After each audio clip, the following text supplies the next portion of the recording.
Um professor de física passou uma lista de exercícios para que os alunos pudessem estudar para a prova. Porém, devido a um problema de impressão na prova, o exercício número 20, a lente esférica apareceu borrada, não permitindo sua identificação conforme o desenho a seguir. O mestre, sabiamente, informou aos alunos que estes poderiam resolver o exercício sem problema. E para isso, bastava saber que o objeto estava a 18 centímetros da lente e que a distância focal da lente é de 12 centímetros. Bom, o objeto estava a 18 centímetros da lente e a distância focal da lente é de 12 centímetros. Assinale a alternativa que indica a que distância a imagem estaria do centro óptico da lente. A que distância a imagem estaria do centro óptico da lente.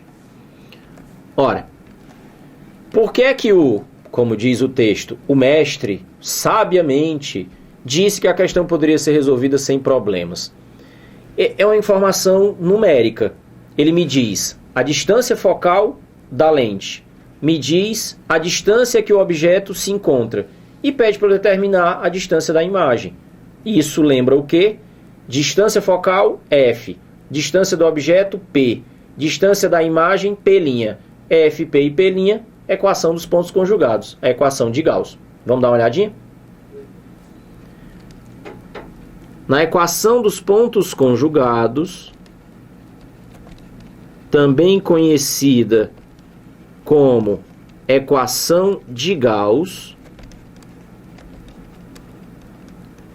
nós relacionamos a distância focal da lente, a posição em que o objeto se encontra em relação ao centro óptico da lente e a posição da imagem.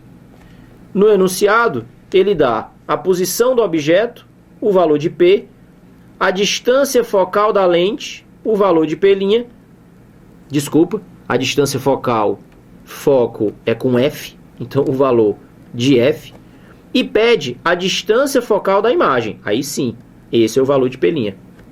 Ora, se nós temos uma equação com dois valores conhecidos, no caso, a distância focal valendo 12 centímetros e a posição do objeto valendo 18, e ele quer que eu descubra a única variável da equação, o valor de P'.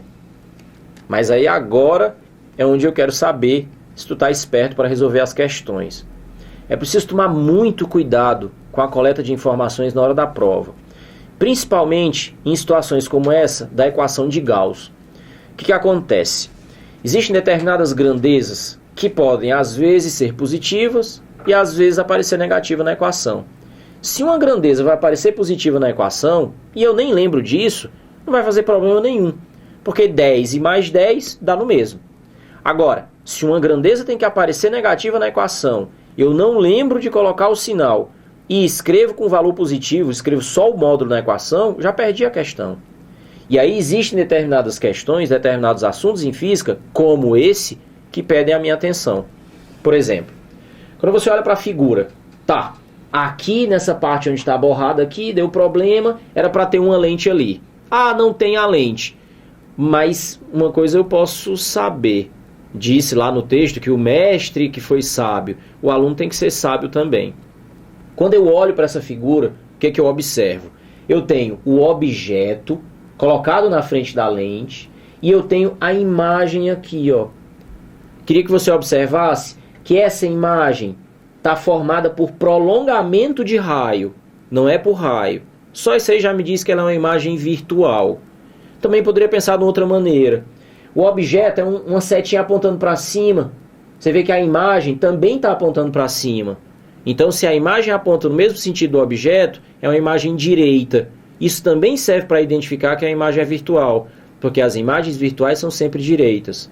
Então, olha, só de olhar para a figura eu sei que é uma imagem virtual e que é uma imagem direita.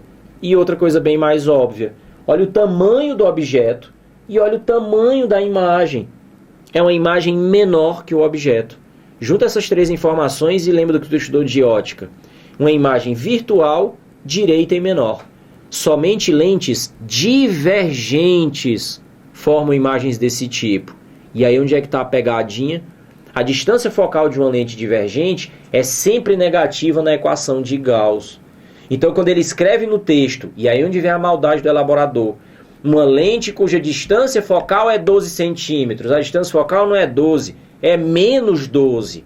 Agora, não interpreta para a figura não. Não olha para a figura e não interpreta o enunciado. Não coloca o sinal de negativo na equação. Tu vai acabar encontrando a resposta errada. Então, ó, abre o olho. Nesse caso, observando que estamos diante de uma imagem que é virtual. Por ser virtual, ela é direita e facilmente perceptível, menor que o objeto. Isso significa dizer que nessa região borrada não está aparecendo, mas o que tem aqui é uma lente que está se comportando como uma lente divergente. E as lentes divergentes têm distância focal negativa. Sendo assim, eu teria menos 1 sobre 12 menos 1 sobre 18 igual a 1 sobre P'. Mas você precisa tirar o mínimo, faço que é 36. Então nós vamos ter menos 3 menos 2 igual a 1 sobre P'. Então o P' seria menos 36 sobre 5, que daria menos 7,2. E se é para marcar uma resposta correta, a gente teria que dizer a alternativa B de bola. Mais uma vez, para ficar fixado e você não esquecer. Para trabalhar com lente, assim como com espelho esférico, vai valer a equação de Gauss, a equação dos pontos conjugados. Você tem 3 abscissas lá para marcar no referencial de Gauss. A posição do foco, a distância focal, o F, a posição do objeto, o P, e a posição da imagem, P'. Cada um desses valores pode, às vezes, ser positivo e às vezes ser negativo. Quando esse valor tem que ser negativo na equação, não necessariamente o elaborador da questão vai colocar isso no enunciado. E no caso específico de lentes e de espelhos, em ótica geométrica, eu sempre preciso ficar ligado na figura.